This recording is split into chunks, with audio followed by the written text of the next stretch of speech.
Welcome, everyone. Thank you all for joining us today. If you know me, I'm Hannah. I lead email and community at Growclass. So you probably see me in your inbox poking around. If you're not familiar with me, hello. If you haven't heard of Growclass yet, we are a 6-week growth marketing course and community filled with founders, marketers, and freelancers. So we teach folks the skills that they need to grow their careers and their businesses. But today I'm really excited to learn how to balance a 9-to-5 job and grow your business with Kimone Napier. So Kimone is the founder and CEO of Hire Breakthrough. Her work, she coaches founders and organizations on how to build strong teams using intentional hiring approaches. Kimone is an entrepreneur for the past 6 years, and she has over 10 years of experience in HR, operations, and engineering. She's a speaker, consultant, a strategist whose work has been groundbreaking in building strong teams, conflict management, and helping founders reclaim their time. I'll be dropping some of Kimone's links in the chat for you, so you can connect with her there, poke on those. And if you have any questions, just let you know we will have time for a Q&A at the end. So feel free to unmute yourself during that time and drop any questions you have in the chat. You can also send me a private message if you're feeling a little bit shy, and I'll ask the question on your behalf. Just a reminder, there's no such thing as dumb questions. We're all here to learn, and this is a judgment-free zone, so as long as you keep it kind and respectful, we'll be a-okay. But that being said, I'm going to pass it over to Kimone so we can learn how to balance our 9-to-5 jobs and grow our businesses. Thank you, Kimone. Appreciate you joining us today. Hannah. Thank you so much for the warm welcome. And everyone, I'm glad that you're here. So I know a couple of you are probably on your lunch break, free to stay off camera if you need to, and eat your lunch and ask all the questions. I'll answer the questions at the end. I actually really love questions, so feel free to ask me anything. And like Hannah said, there's no dumb questions. So I am going to go ahead and get started. I'm going to share my screen, so give me a moment. And let me just make sure everybody can see this. Can everyone see this? Okay. All right, cool. So I'm going to talk about today how to balance a 9-to-5 job and grow your business. So Hannah already did a pretty warm welcome for me, so I'm not going to spend too much time doing that. But I have been balancing a 9-to-5 job while growing my business for 6 years. And it has afforded me a lot of things. So I'm going to share about that because it might be a model that you want to actually replicate for yourself for a variety of reasons. So I'm going to just go ahead and dive into that. So this is what I'm going to talk about. I'm going to talk about what entrepreneurship is. I'll talk about the benefits, time management, some financial planning stuff, and then we'll dive into a Q&A because I think this will be very worthwhile your time. And so, like I said, if you have questions about anything, feel free to just drop them in the chat or send them to Hannah. All right, so this is me, Kimone Napier. So I'm the founder of Hire Breakthrough. So that's my recruitment agency where we help businesses to actually recruit the talent. And then I am the creator of the Entrepreneur Network for other people who are balancing their jobs and growing their businesses for financial freedom. So I'm glad to be with you. So I'm going to just go ahead and just dive into what it is we're here to talk about today. So the first question I always get, people ask me what is entrepreneurship? And there's different definitions for that because I call myself an entrepreneur. So you'll hear me say it all the time. I'm a 6-year entrepreneur and people are like, what does that mean? So I'm going to talk about this. So entrepreneurship is the act of behaving like an entrepreneur while you're working within a large organization. So that is textbook definition of what that is. However, I took it a step further and I'm actually an entrepreneur while I work in a job. And the reason for that is as a recruiter, switching to my recruitment hat, often I come across job descriptions all the time where they're asking for entrepreneurial skills. They in fact want an entrepreneur in a lot of these roles. But at the same time, it's taking it a step further and you can actually be the entrepreneur while you are supporting somebody in your 9-to-5. There's a ton of benefits to doing that. One, personally for yourself, of course, there's a ton of benefits, but it benefits the organization for as your job, overall, because you're able to take a lot of the things that you're learning in your own entrepreneurial journey and apply it to the company, the organization, or the business that you work for. So it's kind of like a win-win situation, because you are in fact building something for yourself while you are, helping, your boss, the company, to get a ton of wins. Um, so it is a great way for you to, build your personal growth and things like that. So I'm going to talk about some of these benefits a little bit more in depth. So the first thing is increased financial security. So when I started doing this, I did not necessarily know what it was what I was doing, but it was in fact entrepreneurship. And so kind of the way that I started doing that was, I tell this story all the time. So I'm married. My husband and I wanted to start a family. I worked, I've always lived in New York, lifelong Brooklyn girl. So I worked in government, and in government, like the way we work is kind of like it's kind of like a wheel that never stops. You're constantly working all the time. And because I was an admin, my days were very long. So we're talking about 3 hour commute back and forth to work each day. If I'm coming home, it's like I'm getting home at like 7 o'clock. So if we're thinking about family planning, like I could not foresee where a child would fit into any of that, into that entire equation. And so when we finally decided to actually start having a family, I said, I'm going to step fully into entrepreneurship. And so what I started to do was started to build my business, but I was freelance consulting at the same time. So while I was working in the government, I started consulting for companies on the side. And that afforded me so much, because the goal here was increasing my financial security. So eventually I could leave the 9 to 5 job. That was my original plan. Um, and it worked out like that for quite a long time. And then I just took it a step further. So I'll talk about that some more. The second thing is it's the opportunity for you to make more money. I talked about the financial security. That means different things for different people, but you can make more money because I always say we start our adult lives usually in debt.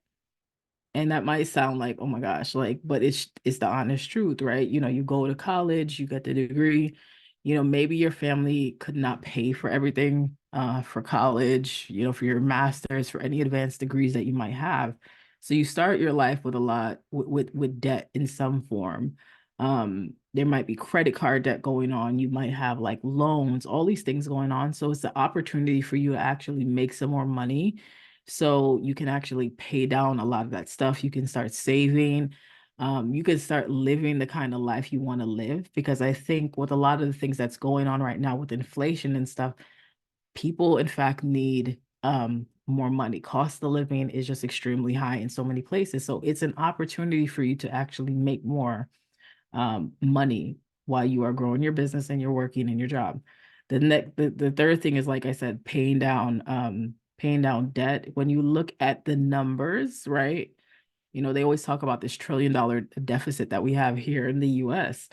And so when you look at those numbers, you see that there's so much debt that we have going on in this country. So it's a very good way for you to pay that down, save for yourself. You might be thinking of like some legacy stuff. You might be thinking of generational wealth. Maybe you have goals of things that you want to accomplish, but you are in fact strapped for cash. So these are great ways for you to actually utilize this model to benefit yourself for the long term. The fourth thing is developing new skills.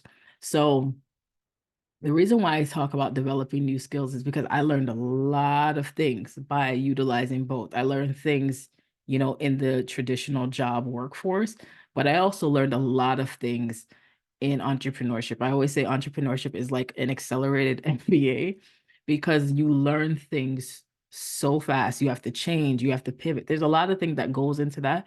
So you're constantly developing new skills and keeping those skills fresh. A thing that happens to a lot of people in entrepreneurship is that sometimes their skills get stale.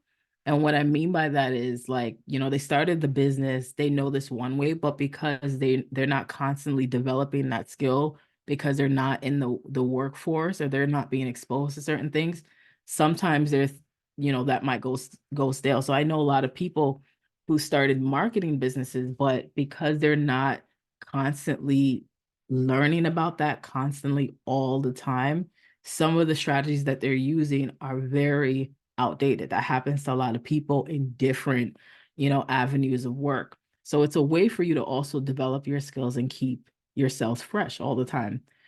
The fifth thing is career development. Now, this was something that benefited me personally that I didn't necessarily realize at the time.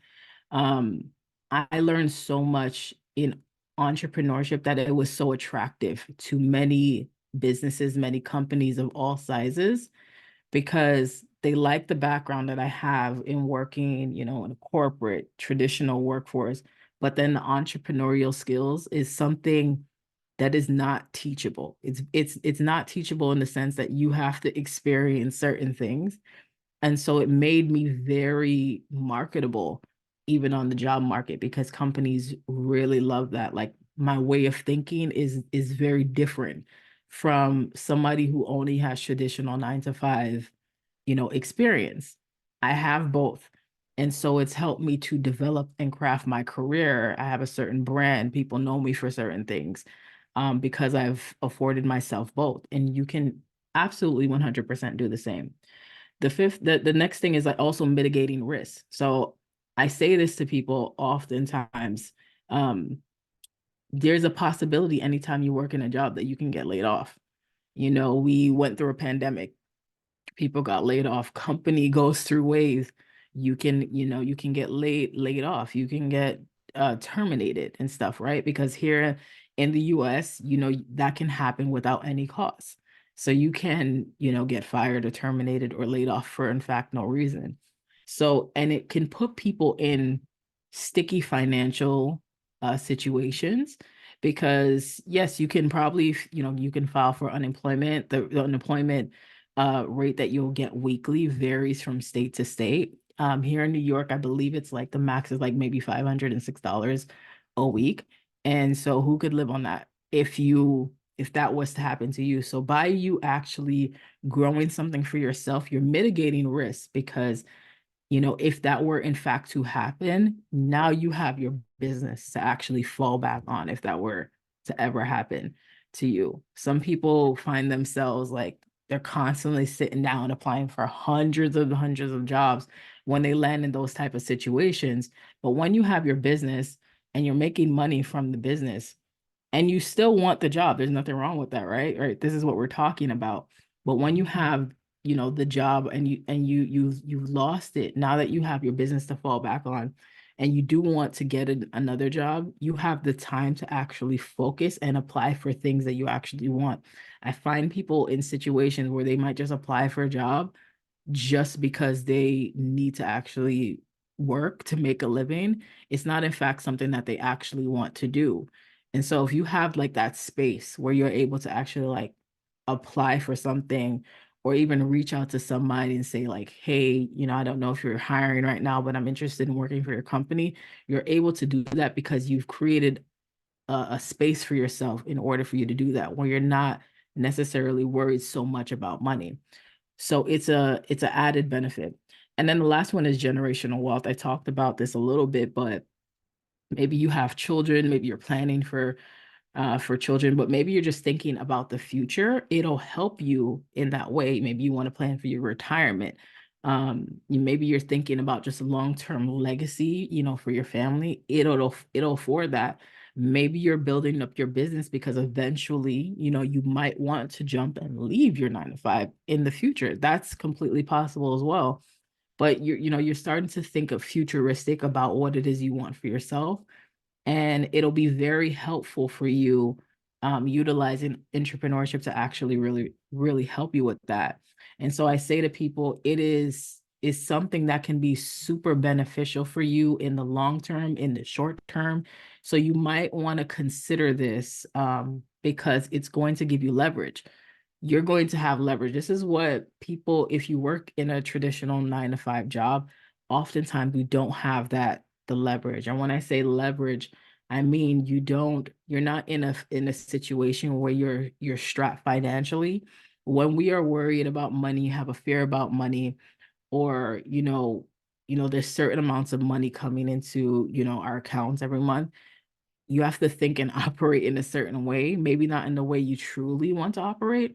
But when you have the added benefit of having the business and it's growing, you're monetizing it, you're able to do things that other people may not have ever been able to do just because you afforded that for yourself. It's almost like you're building cushion for yourself. So it is something that will benefit you for the long term if this is like a route that you want to go down on. And so all the benefits talking about entrepreneurship. The next thing I get asked a lot of questions about is time management. Now, I think this is the biggest barrier for a lot of people who want both. They're like, okay, where am I going to find the time? So we're going to talk about that because, like I said, I've done it for 6 years. And funny enough, I feel like I have more time than I ever had, if that makes sense. Because you realize you waste time with a lot of the things that you might be doing. So I'm going to just talk about some ways that you can actually save on your time. So the first thing is prioritizing your tasks, and you have to prioritize that in your job and also in your business. You have to get extremely like granular about where you are spending your time. So like in your job, some of the things that you can think of is, okay, what are the things that I actually need to get done today, this week, this month? Because now you're going to plan very much accordingly. A lot of the times, things that we do in our job is very repetitive. So we typically have meetings on certain days. Um, Typically, how your boss operates. They expect certain deliverables, within a certain time frame. So once you're clear on that, you're able to plan around that. So maybe it's that you're going to work on your business in the evening. So now you got to think about, okay, maybe if you have like a service type of business, I'm just going to make this up. You have to think about, when are you going to meet with clients? It doesn't necessarily need to be every day. It could be like one day a week where you're going to be meeting with them. Or maybe if you have a product business, right? You're not strapped for time in the sense that the deliverable is your time. So now you have to think about, okay, like when am I going to actually, sell my product? Like when am I going to get it into the faces of people? Social media, um, maybe you want to do some speaking. You have to think about these ways because you have to get really specific on what you want the outcome to be and what you need to do in your everyday in order to get those outcomes. So prioritization is really key for your task. I'd also add in your job, making sure you're setting boundaries for yourself. Um, a lot of times, and I struggled with this once I started entrepreneurship. It's kind of like, I'm like, I got so much time. I don't know what to do with my time. And I think the reason for that is because traditional job workforce has us wired to constantly just keep working, working, working, and taking on, taking on, taking on. Now, with your job, you might be thinking like, well, I'm not trying to really rock the boat. And that's not what I'm saying. I'm not saying to rock the boat, but I'll give you an example. Maybe it's that your supervisor comes to you and says, hey, I need this deliverable done by, let's say they tell you it needs to be done by Friday. Setting boundaries is like you knowing for a fact you will not be able to get this done by Friday and get it done properly.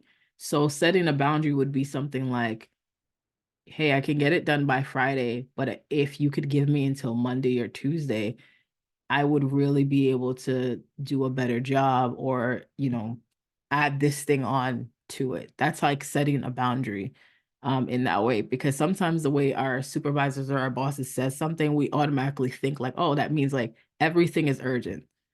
Like everything does not need to be done today. So that's what I mean about setting boundaries. And when I started to do that, it afforded me a lot more time. And usually I don't, you don't typically get pushback on things like that. Now, like if everything is breaking and it's like, okay, this needs to get done like today because it affects X, Y, and Z, that's very different. So this is what I mean by prioritization and setting boundaries for yourself. Second thing, create a schedule. I would say I'm a master planner. And so I already know at the top of my head days of the weeks that I do certain things. So I know what day I'll be taking client calls. I know what my social media plan might look like. On the job side, I know the days that I'm taking meetings. I know this is when such and such do, so I'm able to plan my time accordingly. Sometimes I even know, like, okay, this month is going to be very heavy, just from a work related standpoint. And so I know how to shift, not my business deliverables around that. So you got to create a schedule for yourself in order to make things easier for you, because like I said, time is the thing that is most against you, so to speak. You might be thinking to yourself, like, where am I finding the time? Trust me, you can do it. I'm not working 40 hours a week, in business, and I have never worked 40 hours a week, in my business. And that was because I schedule things for myself. Right. I'm making sure that I'm actually focused and doing the things that I need to do.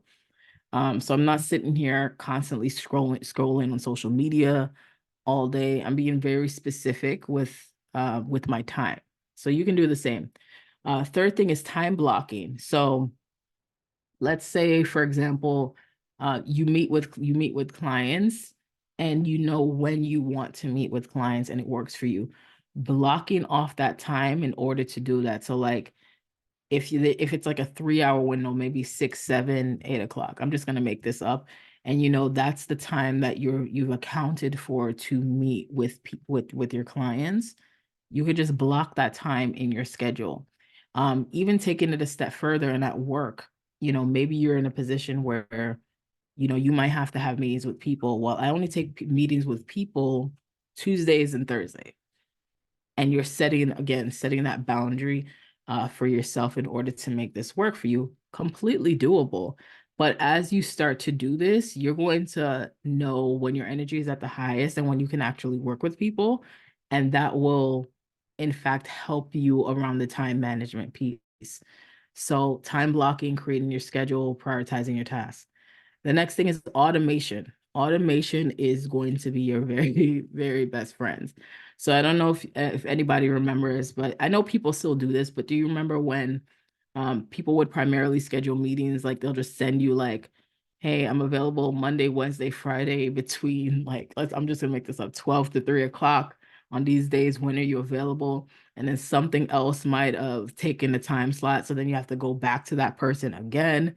With all of that, when you are automating things, it'll really help you. So there's a ton of tools, out there. There's like Acuity, there's Calendly that you could schedule time for yourself. I do that, in my in the 9 to 5 job and in business as well. So that is very helpful, but it's also even automating your business, like the emails. You can have a client relation management tool that you can be using, social media scheduling, just to afford yourself the opportunity to save as much time as possible.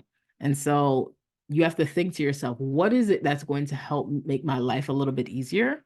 And if you understand that, then the chances of it being an automation tool to help you is very, very high in this day and age. So automate where you can. And that doesn't mean that you're not going to have like physical touch points. That's not what I'm saying, but it's going to be able to help you to save some time. So I'll give you a good example. Maybe in your business, you're going to send a newsletter monthly. So what automation might look like is you having it pre-scheduled to actually send this newsletter out. Maybe you hop in there and you have it templated so the newsletter looks a certain way, and you just go in there and maybe it's spending 10 to 15 minutes updating the newsletter and scheduling it. That's like automation will help you, right? So you don't forget about those things. Maybe it's that you have some type of program and you have calls scheduled, let's say every second Tuesday of the month. You have the email scheduled, right? Automated, that every month on the second Tuesday of the month, that email will go out to your clients to remind them that you are having, some type of group meeting or something like that. That's the way I want you to just kind of think when it comes to your time, because it's going to save you, it's just going to save you more time. Also, delegating and outsourcing is going to help you. I think that's one of the things that's afforded me a lot because if I'm able to outsource something, right, it also comes into budget. But not everything has to be super expensive. So if you're struggling in certain areas, maybe it's that you need to just get a little bit of help with some of that stuff. Some of us, maybe our emails is like overwhelming. Maybe it's like your calendar, so you can actually get somebody to actually help you with some of that. But, and guess what? Your business, right, and your job is going to be able to fund the next. So if it's like a situation where like, okay, I need some extra money, you can in fact use some of the income from your job in order to fund this part until your business is making more money. That's also a benefit. So delegating and outsourcing will be helpful. And so the next thing is just focusing. You have to manage your time in a way that's going to allow you to focus on what it is that you truly need to be focusing on. That could be like lead generation. It could be different for people, but it could be like lead generation. Maybe you're in a season where you're really focusing on, your messaging. Whatever it is that you need to be focusing on, you have to think about how can you make all these things that I talked about work for you so you can focus. So that's what I would have to say about time management, because if you do it correctly, you're going to in fact save a lot of time. So if you haven't started, I always get the question, when is the right time to start? And I would say now. I would not wait. So if you've been, ideating on like, okay, I would love to try this, I would love to start this, I'd say go ahead and start this now, because there's no reason for you to wait on it. It's in fact taking the next step to actually start something. The thought that you actually got the idea means something. It constantly means that this is something that you're meant to do. So for me, before I started, I used to ideate on this all the time. Like, okay, I want to start something. These are the type of people I want to help. And I used to always think about it. And the way I think about it was just like a sign that it's something that I actually need to step in and do. Nothing needs to be perfect. I need to also stress that, because some of us are perfectionists, and it does not need to be perfection, so to speak. You can build while you're flying, right? Some of the best companies in the world have, in fact, done that, build while they fly. And so I don't want you to just sit here and just focus like, okay, I got to have the fancy website. I got to have all these things. You don't need to have all those things. You can get started, because all you need is your first client, your first customer, in order for it to be monetized. Like somebody actually wanted this, yes. And so now how do I get more of those people? And you're not constantly having to worry about the money like a lot of entrepreneurs would, because you have your business, your 9 to 5, your job to actually help you with that. All right. So what I would encourage you to do is also to remember your why. Remember why you want to do this. I'll talk about some of the whys that it could be for you, but it could be building your own income. Like maybe you just need separate income, some ways to make additional money outside of your job. Like that's a big factor for a lot of people that go into entrepreneurship. But even taking it a step further, like maybe having the job, because a lot of people go into entrepreneurship because the job was not paying them what they like. They couldn't make a living from the job, or they hated, their job. But if you're able to balance both, right, it creates a beautiful situation. I know a lot of entrepreneurs actually trying to partially pivot back to getting a 9 to 5, right? They've been in entrepreneurship, but now they're looking to add a steady W-2 income alongside their business. You can do the same. It could be a passion, maybe focusing on your passion, because maybe the job you're doing, you're good at it, but maybe it's not your passion. And so if that's the case, maybe you're thinking about exit strategy long term. And if it's exit strategy, long term, you can focus and build up this passion to where it's monetized, it's lucrative, and create your exit strategy. That it could be the same, because, like I said before, that was my original plan. Like the entrepreneurship, the business was in fact going to be my exit strategy. It could be creating legacy, like I talked about before, right? Maybe having additional income for your families. And ultimately, it could just be this level of financial freedom, because I find, when like I said before, if we're worried about money, you don't necessarily feel free, you feel constrained. I talk to a lot of people, and that usually is the case. And so maybe it's one of these four reasons. It could be something else, but I know for me, that was one of the things. So I want to just talk to you about some like financial planning and what that could look like for you in balancing both worlds. So number one, using one income primarily for your living expenses can be extremely beneficial. So one of the jobs that I had, it was like a consulting arrangement. I was, entrepreneur. And so they were like, can you help me for like 3 months? It was very short-term contract. They had a ton of wins. And so the owner of the company was like, I'd love to bring you on full time. And I'm like, well, I have my business. Do you want to extend the contract and stuff? She's like, no, I just want full-time commitment from you. And you can still have your business build that. I don't care. I just want more of your help. And so, of course, I negotiated, a wonderful six-figure um W-2 arrangement with that. And so when I was able to do that, right, I just completely lived off of the business income, right? And the checks from W-2 just went into savings. So I structured it so I would live primarily on one income, and I was able to build a safety net for yourself. Again, it was a good thing. A year later, I negotiated a 30% increase on that salary. And so again, diversifying my income streams was helping me. So that's the first thing I would encourage you to do if you're going to go down this model. Try to get to a place where you can live off of one income. And the other one could also be like your funding, your safety net, your savings, and so forth. The second thing is, like I said, creating funding for your business. So particularly if you're a person of color, if you're a woman, you have a lot of odds against you because there's not a lot of funding opportunities for us in that way. So, but if you're utilizing it this way, where you have your job and your job could in fact be the funding for your business, right? You're using your personal income. Oftentimes people will, when we talk about funding, people will say like, oh, you can take on personal debt, which would mean like a loan, or you can use credit cards, and things like that. But this is also a way for you to actually fund your business without incurring any more debt. Some people, they have terrible, credit and stuff because of certain decisions, and maybe taking out a loan is not an option, but adding a W-2 income can be an option. So it's a way for you to create some funding, because some of us, we are like the best kept secrets. Our businesses are amazing, but no one knows, right? Because we're not able to get the visibility that we need. And having additional funding can help you to do that, whether it's you're going to do advertisements, you're going to start some type of campaign, whatever it is. Sometimes money is the barrier. And so this is a way for money not to be the barrier for your business's long-term trajectory.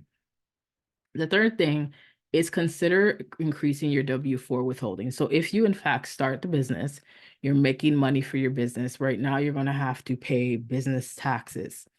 So, and with the business taxes, usually with small businesses, they'll tell you to pay quarterly taxes. Another method is that if you do have a W-2, what you can do is just increase the amount that they're withholding on your W-2 check to kind of offset the taxes for your business. Another strategy that you can utilize.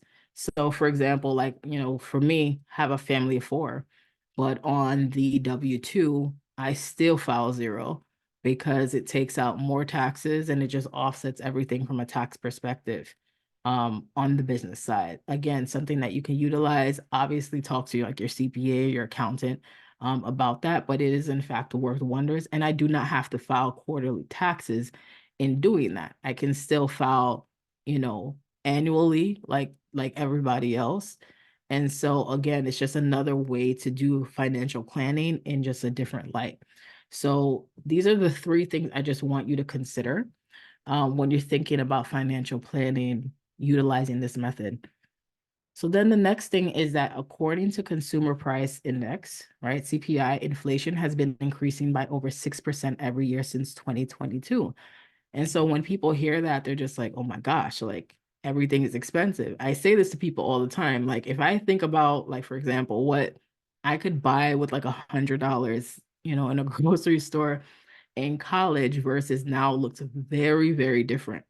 So inflation is going up, right? Things are getting more expensive, whether you have rent, mortgage, you know, groceries, everything is just going up. The problem with that is in the workforce, we're not seeing salaries go up at the rate that inflation is. So what that leaves us with is that cost of living, the cost of living is very different from what people are actually making. So for example, like some people, you know, the rent here, you know, in Brooklyn can be very, very high. Buying a home here is very high. So what somebody might pay for rent could literally be two of their paychecks.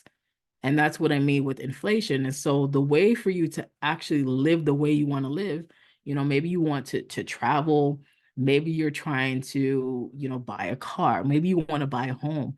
It's going to take people longer to do those things because of the inflation. So the key to doing this is that you need diversified income streams. Entrepreneurship is in fact one way to diversify the income stream without mitigating a lot of risk. Um, so again, this is something that you can really consider. Entrepreneurship is key to freedom. It is not for everyone. I will stress that it is not for everyone. But if you are able to make this work for you, you're going to find yourself in a great situation where you're going to have financial means to start doing the things that you want. Eventually, you might leave the job that you know you don't need the job anymore because you use this method and you were able to get out of that and build up the business. Maybe you like having both. Some people are like that. You like having both the job and the business. That is in fact a way for people to feel free because the money is just rolling in for a lot of people. So I would say there's three things for you to actually get to a place where the business is going to be working for you, and so you can have the money. Maybe you want to hit six figures, multi six figures, whatever it is in your business. There are three things you need to focus on. Number one, think about your business model. What kind of business do you even want? There's so many different types, so you got to think about what the model needs to look like and what's going to work for you.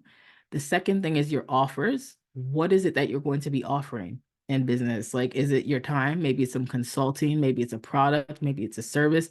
Again, different ways, but it's going to truly help you. The third thing is that you need a blueprint. So what is it, the outline that you're going to rinse and repeat to make the money that you need to make in business? So maybe you're saying like, I just want to make like $50,000 in business. So now, okay, how are you going to make the $50,000? And once you make the $50,000, what is going to be the next step to take it a little bit further? So this is what I want you to think about when it comes to the entrepreneurship stuff, because like I said, I've done it for 6 years. It has afforded me a lot and it works for a lot of people. So I know Hannah dropped it in the chat, but if you're interested in learning about some stuff further, I have a mini course on entrepreneurship. So you can go to this link, higherbreakthrough.com/entrepreneurship 101, and you'll learn some more about entrepreneurship. And of course, these are the places that you can find me. So KimoneNapier.com, that's like my personal website. Higher Breakthrough is my recruitment agency site, and these are my social media links. So I'm glad that you guys could join me. I hope this was very helpful. And we're just going to dive into Q&A. So I'm going to stop sharing right now so I can see all of you. All right. Yeah, we'll open the floor up. Does anyone have any questions for Kimone? Anything that came up while you were listening that you'd like to dive a little bit deeper in or ask something specific to you? Now's your chance. And you can also send it privately if you're not. Yes, Don't send want me a little note. I'll ask on your behalf. I have a question. Hi, Amanda. to. Sure. Okay, so, well, first of all, thanks so much for the presentation. That was really, really good. The question that I have is for example, right now I'm consulting and I'm, looking for my next 9 to 5.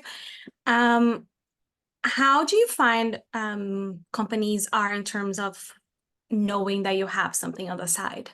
Have you seen issues with that, or are they generally okay? Honestly, it really varies. I'll be honest with you. It depends on the type of company.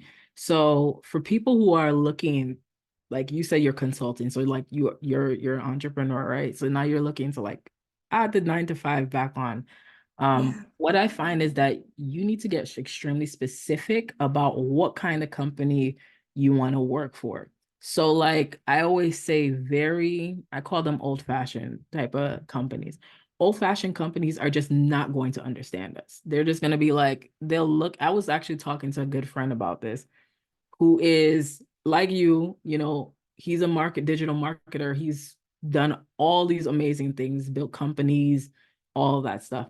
When in fact, on paper, a traditional company might look at it and say, like, okay, he is just not employable because he has the entrepreneurial qualities. So I always say you have to think about the types of companies that you want to work for. For people like us, startups are great places for us to work because they get it. It's kind of like building while you're flying, and they want entrepreneurial qualities. These old-fashioned companies do too, but it's almost like a cost. It's like I remember I've gone into interviews and they're very much like, how do we know like you're not going to leave in the next 5 years? Like, I'm not gonna work for like if you're thinking that I'm going to work for you for like the next 30 years, like we don't need to be talking. It's like a very like it's not a great way to think. And so when because you might come across this depending on the type of company you want to work for, and you got to know how to address those questions. In fact, like a lot of the things that I've learned is because of entrepreneurship, which is why we're having this conversation. I wouldn't have built this muscle or built the skills unless I was actually out here consulting with people, so to speak. So you got to kind of learn, and you can practice like literally with yourself or a friend about how you address some of these questions. Now I do it, and I don't even know I'm doing it, so to speak.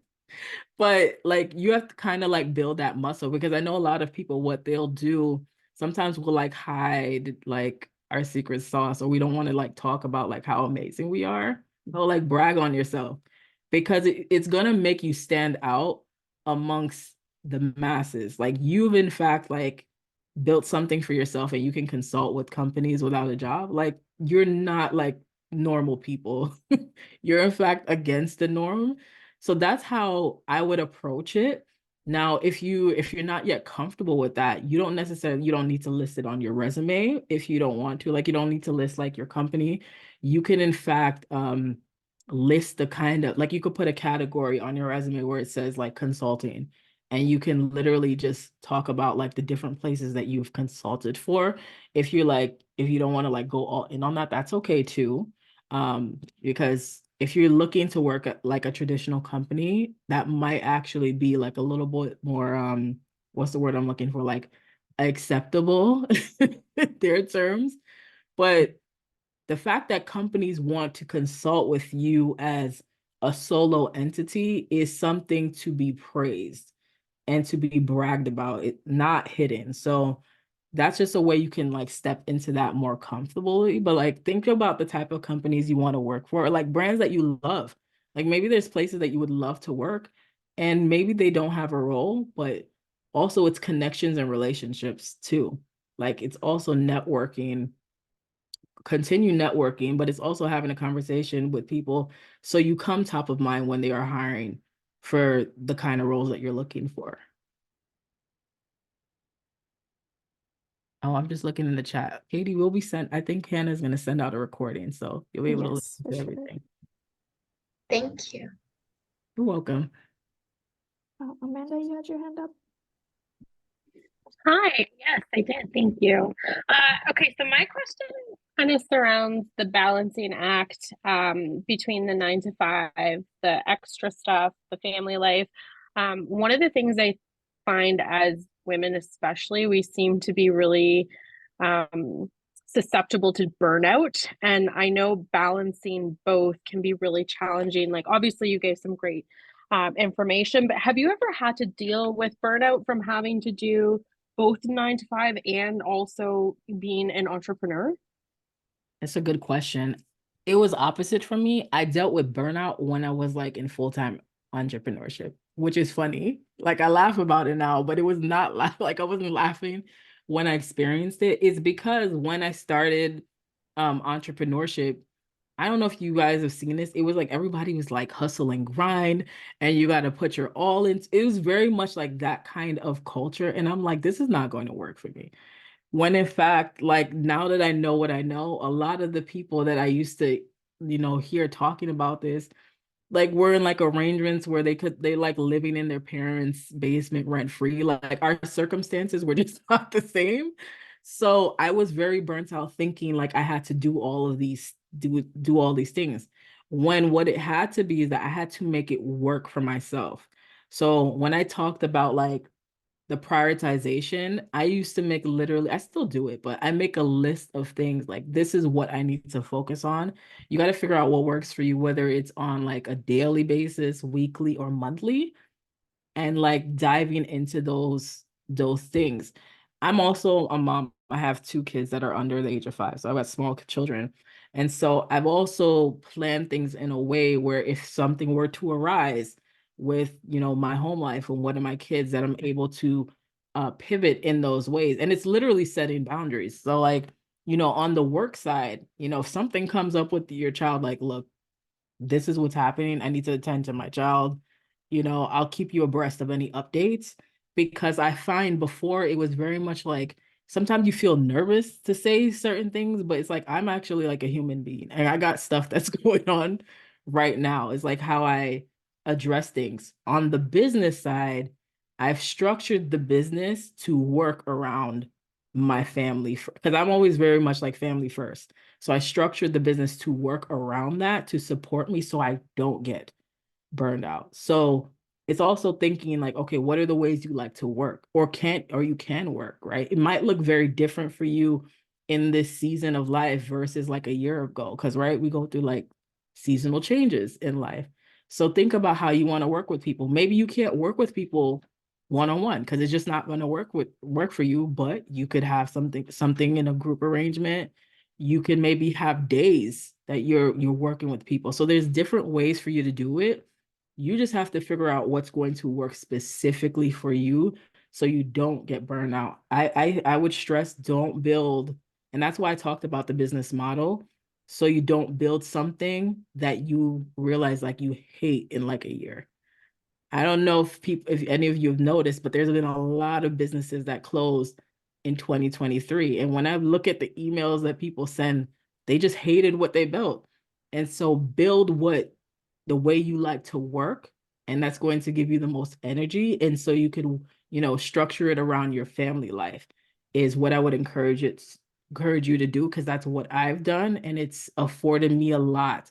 Like people who come into my world say like you are always relaxed, like you're just not stressed the way a lot of other entrepreneurs are.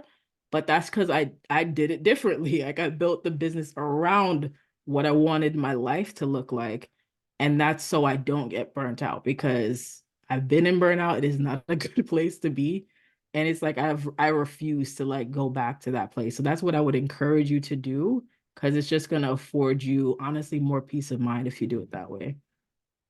I appreciate that. Thank you. And I'm a mom of 4, and the burnout is something that I've definitely struggled with recently. And I think that just shifting that mindset to more of, okay, I'm doing the business because I need to earn money, to I'm going to create the life that I want, and kind of shifting that mindset and how it's going to look. So I appreciate that. Thank you. Yeah, of course. We got a question in the chat from Valerie. What advice would you give for discovering a new business's best offerings?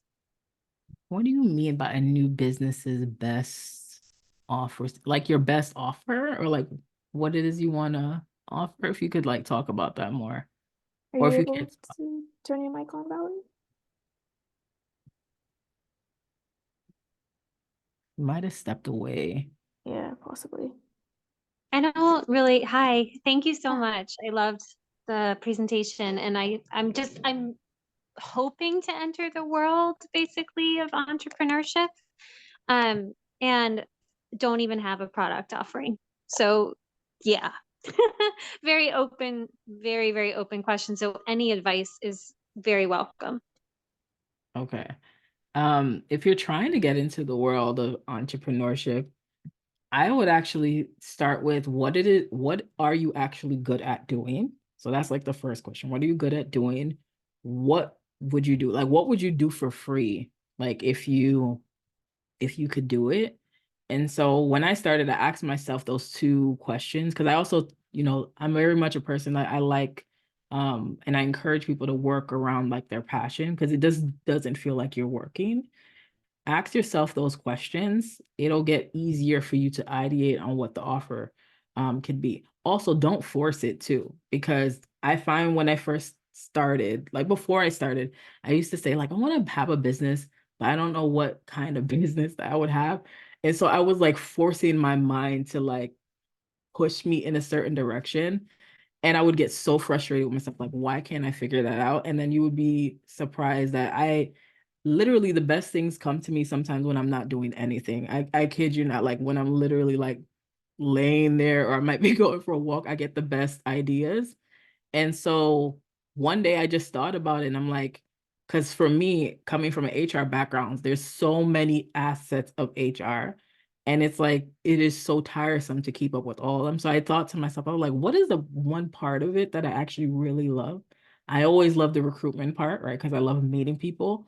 But it also took it a step further, because it was more so like getting people who were just different, who didn't look traditional on paper, whether it is by race, by background, by experience, and getting them into great companies.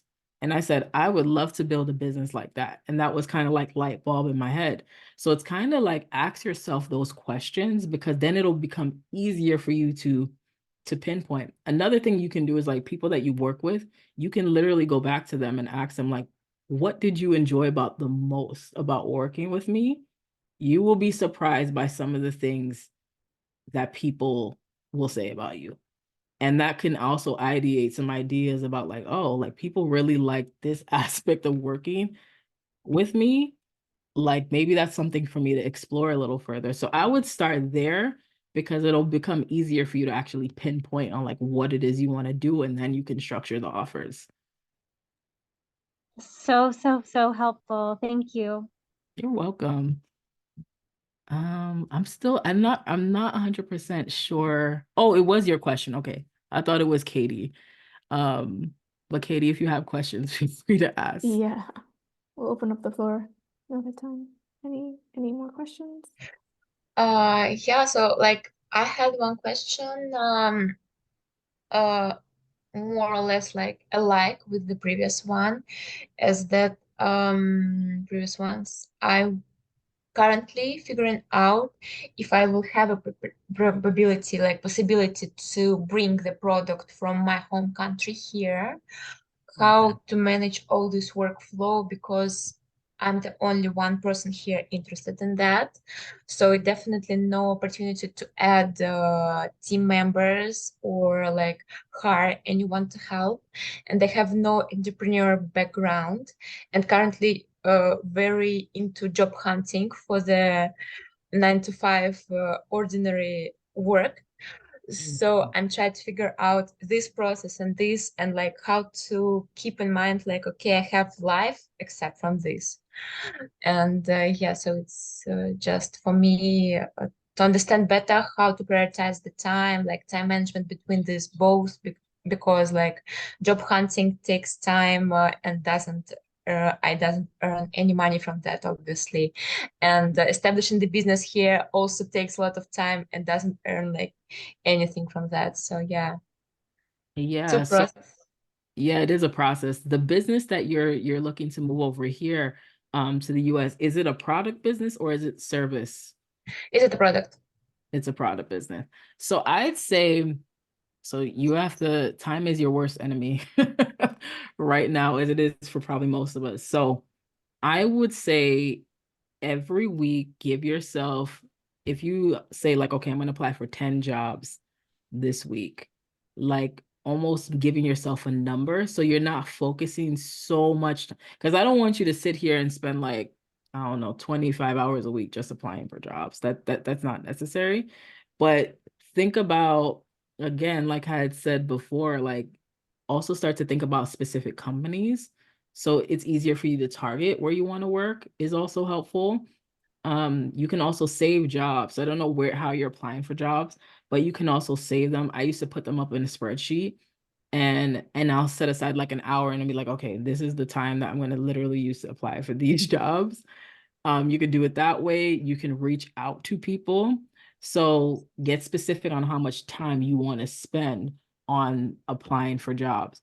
Now, on the business side, with moving the business to the US, and you've never done like, entrepreneurial. So it's also, this is the time where you can also conduct some research, right? To see if there's like viable interest in the product. So you can start to do that. You can generate a wait list too, right? You don't have to just like completely launch right now. You can generate a wait list.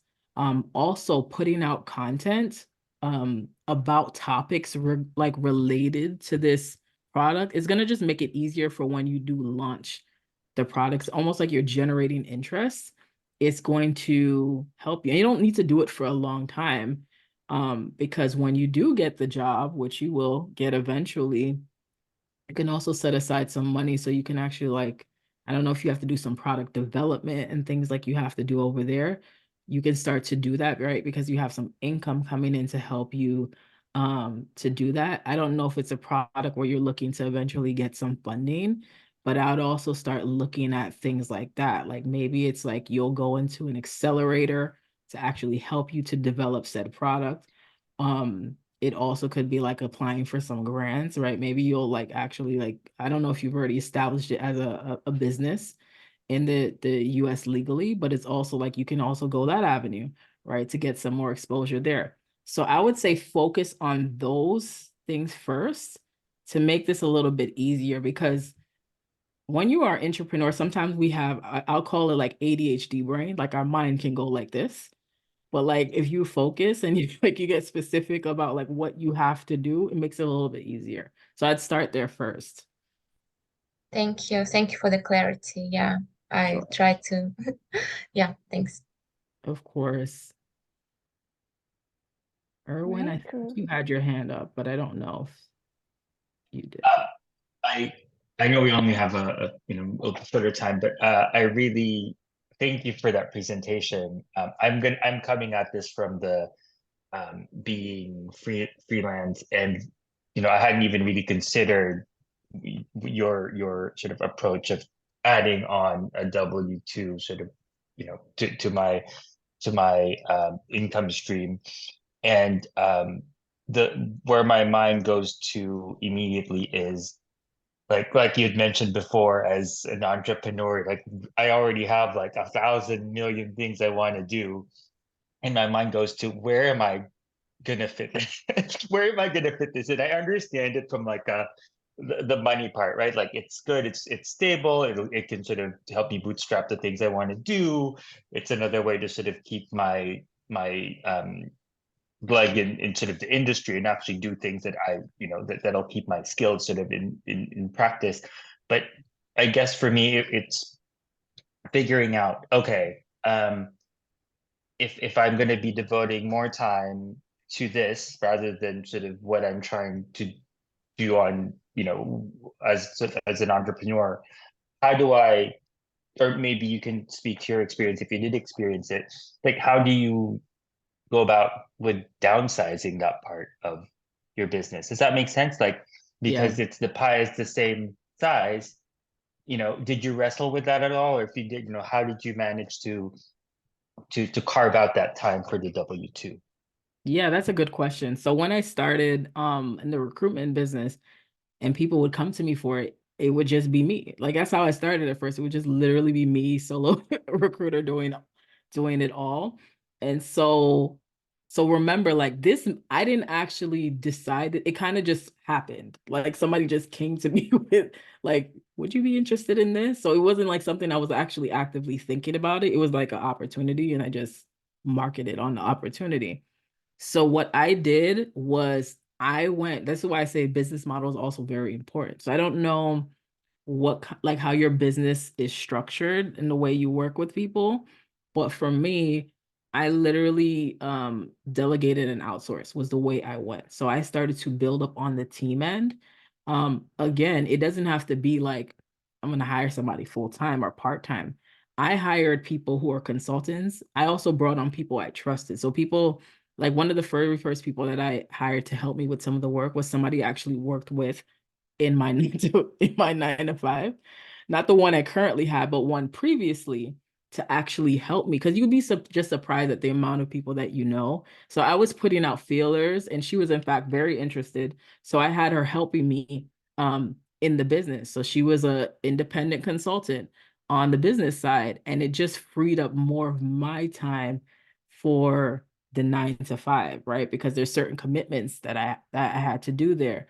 And that's kind of how it started. So, before it was just like we always slap consulting at the end of the name when we first started. It was very much like Kimone Napier Consulting, and I was just completely solo. And then now I started to like, in fact, build a brand, more of a brand, because now I have people to help me on the business side. So that's kind of just, I didn't necessarily downsize. I just pivoted to a different format in working with people. And people actually like that. None of my clients actually said like, we hate this, like, or anything like that. The format was actually more beneficial for them because I had multitude of different people to help them on stuff. That's why I said it's like you kind of have to just think about your offers and how to restructure them just to work with you and make it work for you. So that's how I restructured mine because it honestly helped me more. That's why I said the first question I always get is about time.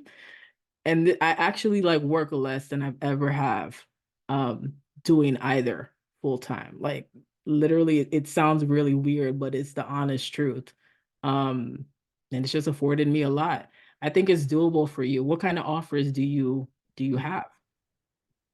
I do social media consulting Okay. as sort of one part of what I offer, but I'm also trying to expand.